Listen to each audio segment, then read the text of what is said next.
Hello everyone. I hope आप सब अच्छे होंगे। और आज सी इंस्टीट्यूट का रिजल्ट आया, फाउंडेशन का और सी इंटरमीडिएट का। और एज एक्सपेक्टेड थोड़ा सा लो रहना था और वो हुआ भी है, बट हाँ पिछले बार से थोड़ा बेटर है। इन केस ऑफ फाउंडेशन हम कह सकते हैं कि इस बार कुछ अराउंड 19.67% रिजल्ट फाउंडेशन में आया है और सी इंटरमीडिएट में करीबन 15 से 16% के बीच में। बोथ ग्रुप्स का रिजल्ट कम आया है काफ़ी, लेकिन ओवरऑल रिजल्ट ये रहा। तो अब मैं इसके अकॉर्डिंग आपको बोलना चाहूंगा कि सबसे फर्स्ट ऑफ ऑल जो जिन बच्चों का भी क्लियर हो गया आज, कंग्रेचुलेशंस। हमें भी सीए इंटर में ऑल इंडिया 8th रैंक मिला है। लेकिन मेरा कंसर्न थोड़ा सा कुछ और बच्चों के लिए भी है जिन बच्चों का क्लियर नहीं हो पाया, क्योंकि इस बार भी अराउंड 80% बच्चा फाउंडेशन में और 85% बच्चा सीए इंटरमीडिएट में फेल हुआ है। और कहीं ना कहीं फाउंडेशन को लेकर लॉ का पेपर थोड़ा सा फिर से इस बार बच्चों के लिए दिक्कत बना, और जो सीए इंटरमीडिएट है उसमें तो एवरेज बेसिस पर सभी चीज़ों को लेकर दिक्कत रही है। लेकिन हम अपनी तरफ से आप सबके लिए फिर से कोशिश करेंगे। आप लोगों को भी कोशिश करनी है, अपना दिल छोटा नहीं करना है, जितना हो सकता है मेहनत करनी है, क्योंकि जब तक आप अपने आप को 100% प्रिपेयर करके एग्जाम में नहीं जाएंगे। और मैं अभी भी एक बात बोलूंगा, मैं हर रिजल्ट के बाद हर बार बच्चे से एक बात बोलता हूँ, रिजल्ट के बाद पूछता भी हूँ इसीलिए कि बच्चा क्या आपने टेस्ट दिए थे, क्या आपने लिख कर टेस्ट दिए थे, क्या आपने टेस्ट चेक कराए थे। अगर इसका आंसर नो है तो फिर आपके फेल होने का रीजन यही है।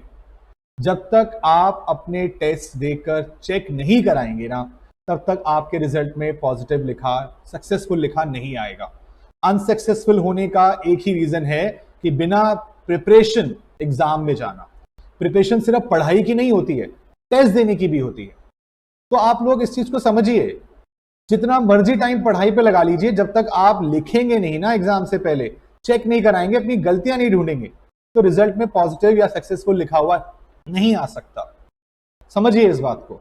चाहे आप फाउंडेशन में हैं, चाहे आप इंटरमीडिएट में हैं, चाहे कोई फाइनल का बच्चा भी इसको देख रहा है ना, उनके भी एग्जाम शुरू होने वाले हैं 1-2 दिन के अंदर। उनको भी ये समझना चाहिए, जब तक आपने अपना नहीं पेपर लिखा ना, टेस्ट नहीं दिया, 100 मार्क्स के नहीं दिए, तब तक आप अपने रिजल्ट को सक्सेसफुल में कन्वर्ट नहीं कर पाएंगे। और इसीलिए हम चाहते हैं कि आप लोग अपने पास टेस्ट सीरीज को फॉलो करें, किसी की भी लीजिए, लेकिन उससे उम्मीद रखिए या उससे बोल दीजिए कि भाई मुझे चेक करके वापस चाहिए। किसी भी सब्जेक्ट को ज्वाइन कीजिए, लेकिन कीजिए। आप लोगों को मेहनत करनी पड़ेगी, टाइम कम है, जनवरी है, आईसीआई ने रिजल्ट जल्दी दे दिया, दिवाली के दिन दे दिया, ठीक है, जो था हो गया। लेकिन नवंबर, दिसंबर, जनवरी के 10 दिन, अराउंड 70 दिन हैं आपके पास। आप फाउंडेशन में 4 पेपर दे रहे हैं, चाहे इंटर के 3 दे रहे हैं, चाहे इंटर के 6 दे रहे हैं, जैसा भी कर रहे हैं, तो टाइम नहीं बचा है। शुरू कर दीजिए। इस चीज को लेकर रोने से कोई फायदा नहीं होने वाला। आपको ये 2-3 दिन लेने हैं, ले लीजिए, क्योंकि दिवाली का टाइम है, ऑब्वियस सी बात है। 4 तारीख से पढ़ाई शुरू हो जानी चाहिए। और इसके लिए मेरी तरफ से आपको, फाउंडेशन का बच्चा हो, इंटर का बच्चा हो, मैं अपने अकाउंट्स और एडवांस अकाउंट्स का रिवीजन रोज रात को आपके लिए लेकर आ रहा हूं। रात को 9:30 से 11 बजे तक हम रोज बैठकर रिवीजन करेंगे। शेड्यूल में कुछ दिनों में डाल दूंगा, और जैसे ही रिवीजन स्टार्ट होगी, with in 10 to 15 days test series start हो जाएगी। मतलब जो मेरी उम्मीद है, मुझे 15 या 16 नवंबर से टेस्ट सीरीज शुरू करनी है, जो कि 30 नवंबर तक चलेगी। मतलब विद इन अ मंथ सब कुछ हमें करके चलना है। मैं रिवीजन कराने वाला हूं, मैं एएस रिवीजन कराऊंगा, मैं चैप्टर रिवीजन कराऊंगा, और मैं मैराथन बेसिस पे नहीं कराऊंगा। मैं मैराथन बेसिस पे जाकर ना, आप लोगों का कनेक्टिविटी वाला पार्ट छूट जाता है, जल्दी में होता है उसके अंदर, हम उसको एएस वाइज, चैप्टर वाइज इस तरह से रिवाइज करेंगे। सेम फाउंडेशन के अंदर भी डिटेल में रिवीजन करेंगे। तो आपका नवंबर, और अगर टाइम लेना पड़ा तो दिसंबर भी ले लेंगे, लेकिन प्रैक्टिस अच्छे से करेंगे, रिवीजन अच्छे से करेंगे, छोड़ेंगे नहीं। मेरी सब्जेक्ट को लेकर मैं आपके साथ वादा करता हूं कि मैं आपके साथ जुड़ूंगा और इस चीज को लेकर आपका पेपर और अच्छे से क्लियर करवाऊंगा। और मैं चाहूंगा कि आप अपने रिस्पेक्टिव टीचर से, जिससे भी आप पढ़े हैं, ऑनलाइन में, ऑफलाइन में, आप उनसे भी बात कीजिए और उन्हें बोलिए कि हमें रिवीजन, हमें टेस्ट सीरीज चेक करके प्रोवाइड कराएं, ताकि हमारी वो गलतियां खत्म हो जाएं। हर बच्चा पास होना चाहिए, बट कुछ कमियां हैं, उन कमियों को दूर करना है। इसीलिए अपने पास अपने एफर्ट्स को बढ़ाइए। सबसे पहले अपने पेपर्स के लिए अप्लाई कीजिए, पेपर्स को आप चेक करने के मंगवाइए। वहां मार्क्स बढ़े ना बढ़े, लेकिन आपका पेपर आपके पास आएगा, सजेस्टेड आंसर से कंपेयर होगा। टीचर को लाके दिखाइए कि भाई मैंने ये पेपर किया था, मुझे ये मार्क्स मिले हैं, क्यों कम मिले हैं, क्या रीजन है, क्या कमी है, अगली बार ये गलती ना हो, मैं इसके लिए क्या करूं। तो समझ लीजिए 4 नवंबर से हम आपके साथ जुड़ने वाले हैं। मैं आपको शेड्यूल दे दूंगा रिवीजन के रिगार्डिंग। मैं 3 दिन हफ्ते में आपको फाउंडेशन कराऊंगा, 3 दिन आपके साथ इंटर में जुड़ूंगा और हम इस वाले पार्ट को खत्म करेंगे। इस बार हमें क्लियर करना है। जिन बच्चों का भी क्लियर नहीं हुआ, किसी भी वजह से नहीं हुआ, जिस सब्जेक्ट को लेकर नहीं हुआ, उस सब्जेक्ट पे काम करो भाई। क्योंकि ना बच्चा पास होता है, हमें बहुत खुशी होती है, लेकिन कहीं ना बैक ऑफ द माइंड ना हमारे माइंड में भी रहता है कि यार बच्चा वो क्यों नहीं पास हुआ, वो तो होना चाहिए था, वो फेल नहीं होना चाहिए था। कोई नहीं पढ़ रहा है तो उसमें तो फिर कोई कुछ नहीं कर पाएगा, लेकिन पढ़ के जा रहे हो और फिर भी फेल हो रहे हो ना, फिर गड़बड़ है। वो चाहे फाउंडेशन में कोई पेपर, कोई भी पेपर रहा हो, चाहे इंटर में कोई भी पेपर रहा हो, आपके एफर्ट्स में कमी नहीं होनी चाहिए। आपको ये पता है कि मार्क्स कम आए हैं, तो ये भी पता होना चाहिए कि क्यों कम आए हैं, उसका रीजन ढूंढना पड़ेगा। बिना रीजन ढूंढे काम नहीं चलेगा। तो बच्चों, ऑल द वेरी बेस्ट। मेरी तरफ से मैं आपके साथ जुड़ूंगा, पूरा आपके साथ रिवीजन स्टार्ट करेंगे।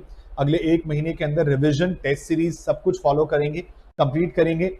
और जितने भी हमारे बच्चे हैं जिन्होंने भी जेटीसी से या प्रोटीज से क्लासेस ली हुई हैं, उनको टेस्ट सीरीज के कोई पैसे नहीं देने होंगे।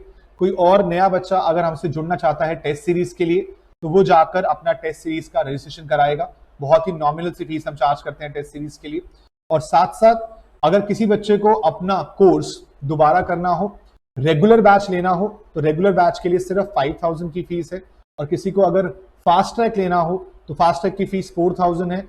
हम इन दोनों को प्रोवाइड करेंगे। हम फास्ट ट्रैक पे डिस्काउंट भी दे देंगे आपको। रेगुलर बैच ऑलरेडी हमारा 10,000 वाला है, 5000 में मिल रहा है, 50% ऑफ पे चल रहा है। फास्ट ट्रैक के अंदर हमारा 4000 का प्राइस है, उसे हम 20% के डिस्काउंट पे ला रहे हैं, 3200 रुपए में आपके लिए ले आएंगे। और रिविजन तो मैं करा ही रहा हूं, वो फ्री ऑफ कॉस्ट है, उसका कोई चार्ज आपसे नहीं लिया जाएगा। लेकिन पढ़ाई में टेस्ट, ये सब बहुत इंपॉर्टेंट चीजें हैं। प्लीज अपने रिस्पेक्टिव टीचर से बात करिए और इस चीज को खत्म करिए। आपने अगला अटेम्प्ट जनवरी में निकालना है। ठीक है बच्चों, ऑल द वेरी बेस्ट। जय माता दी। जिन बच्चों का क्लियर हो गया, आप अपनी दिवाली अच्छे से मनाइए, और जिनका नहीं भी हुआ तो बेटा मायूस मत होना। कुछ कमियां थी, वो कमियां दूर करनी पड़ेंगी। रिजल्ट बहुत मेहनत से आता है। सीए का कोर्स को मुश्किल इसलिए नहीं बोलते कि पढ़ाई मुश्किल है, इसलिए बोलते हैं रिजल्ट मुश्किल आता है। रिजल्ट मुश्किल आने का रीजन भी आप ही लोग हैं।